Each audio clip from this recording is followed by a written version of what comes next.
It feels quite a challenging environment at the moment because we've had very sharply rising oil and jet fuel prices. Jet fuel is now up almost 50% on where it was at this time last year, and we're seeing all sorts of geopolitical risks, not least the tariff war that's broken out on steel and aluminium. So there are a lot of uncertainties around. Despite that, we're expecting a pretty good year again for the air transport sector. No doubt air travel and cargo will slow because of these pressures, but actually, economic growth is still pretty strong. I think consumers are still feeling pretty confident. We're expecting to see something like 7% growth in air travel, which is well above its 20-year trend of 5.5%.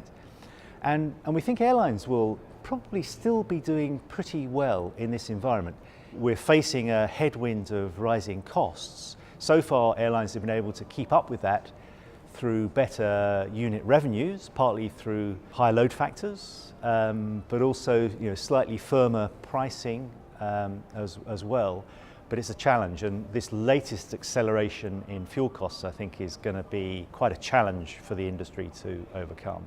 The key thing for the airlines is to generate a return on capital, which is what bigger or more than investors would get on other assets, so they can continue to attract the capital they need to invest in new fleet and expansion.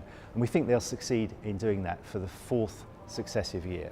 I think a big threat for the success of air transport, particularly international air transport, is this growing trend of protectionism. We've seen it most obviously in these tariff wars that are going on, but actually it's been around since the global financial crisis.